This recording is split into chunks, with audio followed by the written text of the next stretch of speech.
Is the NBA close to returning? And if it is, when will the NBA return? Those are the main questions. What is going on, y'all? Faiz Sports Talk back at it with another video talking, of course, some NBA here to talk about the potential of the NBA season returning.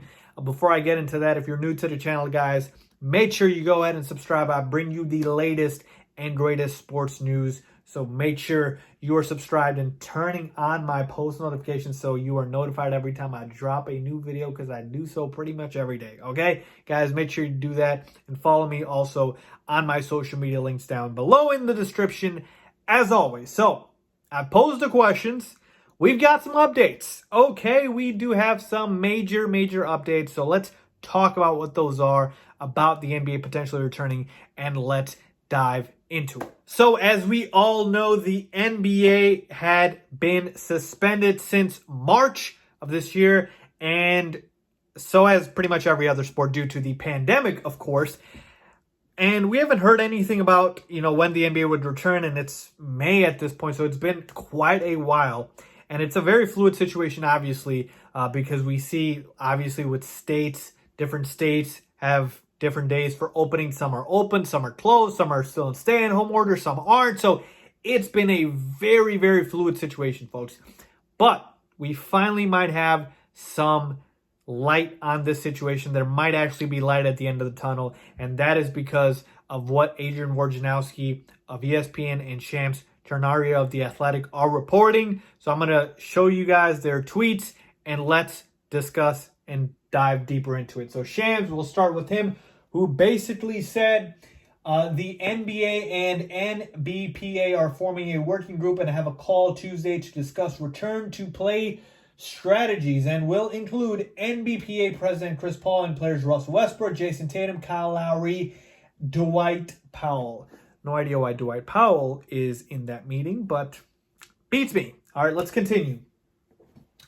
So the NBPA sent memo to agents stating since players in NBA both want to finish the 2019-2020 season, and inform reps of the players listed below, which were the players I just mentioned, serving on the new committee working with the league on potential plans. So that means we actually know now the NBA is planning to return. Before, there was a thought that the season could get canceled potentially, okay? And now the NBA talked to the players.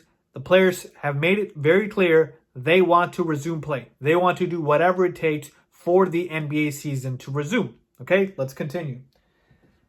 Then Shams talks about NBA Commissioner Adam Silver told the Board of Governors today that he is aiming for a 2 to 4 week timetable on the decision about whether to resume the season, sources tell The Athletic. And then NBA and Adam Silver obviously targeting a season decision in 2 to 4 weeks comes after Silver told players Friday it can go into June.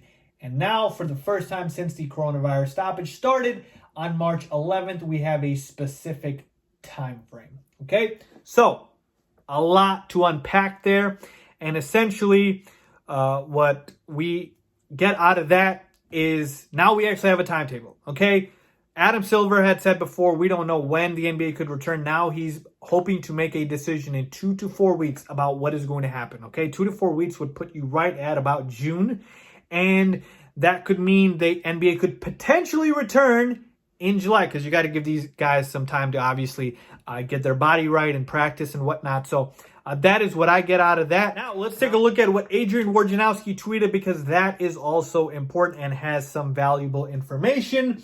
And he basically states attendees left the Board of Governors call with Adam Silver today feeling positive about momentum towards an NBA return to play this season.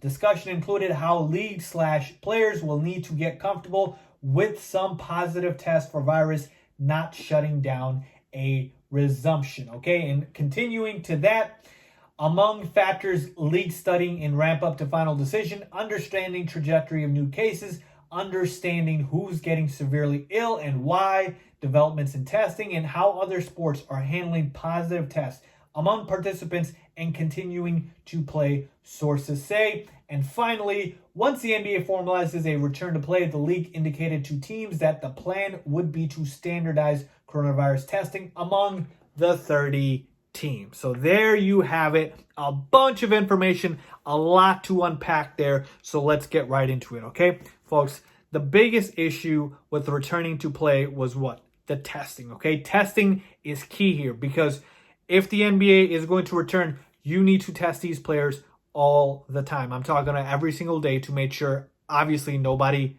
turns out positive for COVID. Now, it seems like that hurdle might actually be crossed, meaning the NBA might have enough tests to be able to test not just the players, obviously. I should also mention the coaches, the guys that will be there, like the staff, etc. And so you need to have enough tests for everybody. So I'm assuming from what I got from these tweets is it seems like the testing hurdle might actually be doable. And so the ability to test is there. The big issue, however, is the question of what happens if a player tests positive, okay? What happens at that point? Because if a player tests positive, standard protocol is what? That you go ahead and you isolate him, you quarantine him for 2 weeks, and you also make sure that whoever he was in contact with, you make sure that they are also isolated and quarantined as well for 2 weeks. That's a big problem because imagine this, you're in the NBA playoffs, the Lakers are playing, LeBron James tests positive, and now you have to quarantine LeBron James for 2 weeks, and the Lakers' playoff chances are absolutely shot, okay? Because if you are keeping the games going, because again, if you're stopping the games every time somebody turns a positive, you'll never finish out the season. Now, the hope is that players won't turn a positive because you're doing testing every single day. But again, you have to plan for the worst, right? And so to me, that is a big, big question that needs to be answered. Now, from everything I've read, it does not seem like they're going to quarantine the players for 2 weeks. That is way too long. And it makes sense to me because, like I said, 2 weeks is entirely too long. They might quarantine the players for a couple of days, but that might be it. And so to me, again, this is a big, big hurdle, and the players need to be on board with this because, again, safety is first, right?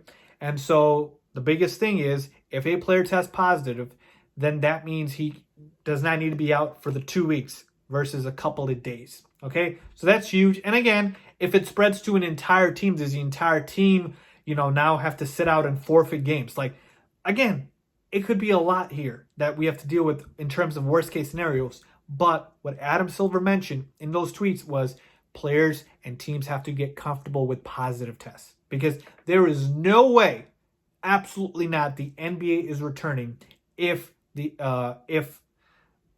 players test positive and you have to shut down again. There's just no way. If not even the players, anybody that is in contact with the players, I should say, like a coach or anybody. So that is huge. And again, we have obviously talked about this bubble, right? We know that the NBA is going to come back in a bubble, especially for this season.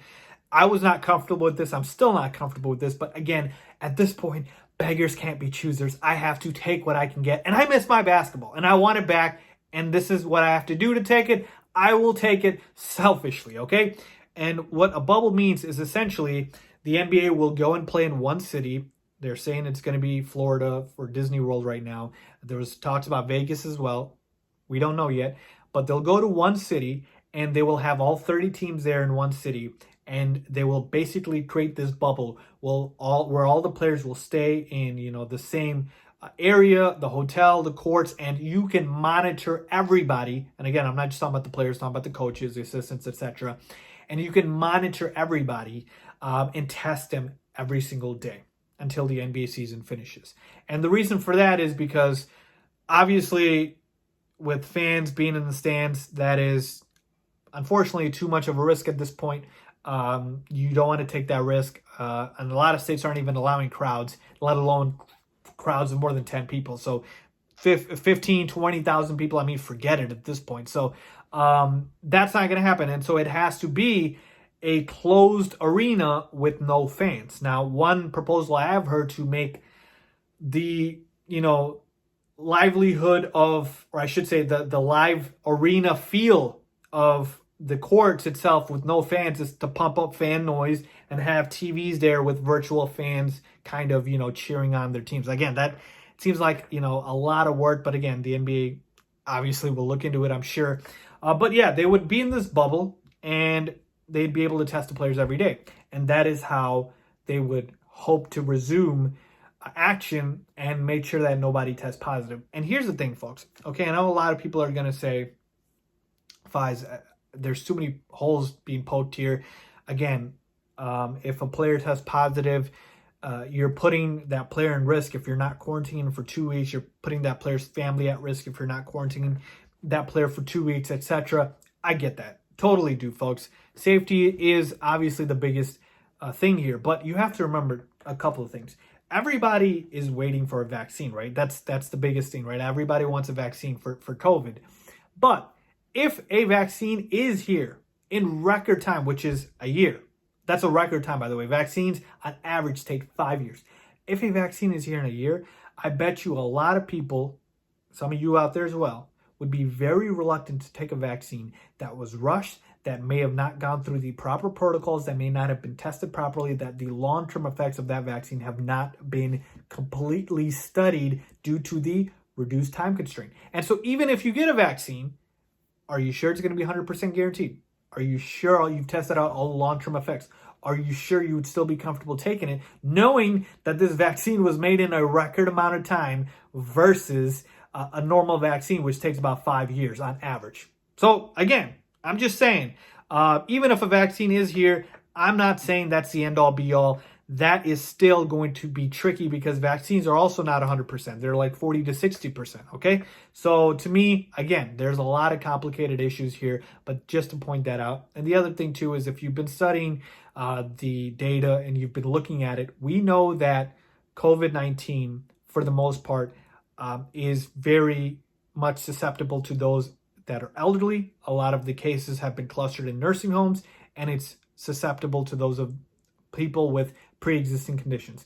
And for the most part, NBA players themselves have even gotten it. Athletes, okay, Kevin Durant had it, Rudy Gobert, Donovan Mitchell, all have recovered and all seem to be perfectly okay. Now, again, you don't want anybody testing positive, but we're talking about young, healthy, in the best shape out of the average American athletes.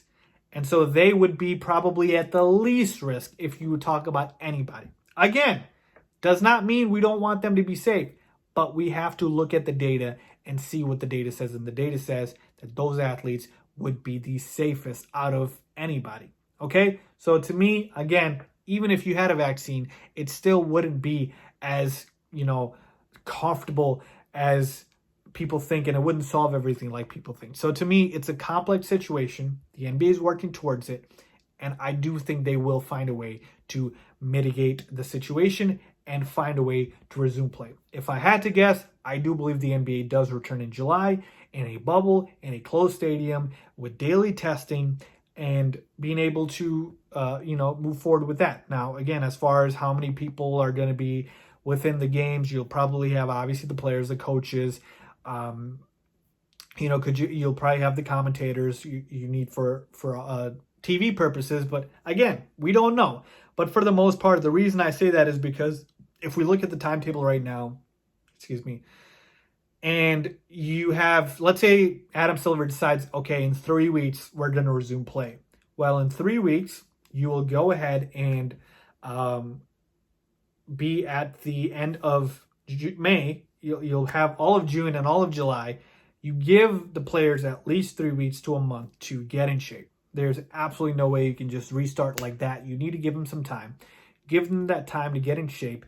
And then you give them a month. You restart in July. Now, whether the NBA will resume where they left off in the regular season or whether they will resume and just go straight to the playoffs, we don't know that yet. But regardless, you will need 2 to 3 months. So that takes you to July, August, September. The NFL season obviously kicks off the regular season in September, around there. And so that will allow you to end before you kind of, conflict with the NFL. And even if the NBA does conflict with the NFL, I think they're okay with it because they realize how different the situation is right now with COVID. And so, again, you have to make the best out of a bad situation. And I applaud the NBA for doing that. I have no doubt in my mind they are doing and taking all the necessary precautions to make this as safe as possible. And that is why I think the NBA will return in July. That is my guess. I trust Adam Silver Let me know what you guys think. Leave a comment down below. Do you think the NBA is going to return? I do. In July is my guess. Let me know what you guys think. Leave a comment down below if you agree or disagree, as always. Thanks for watching.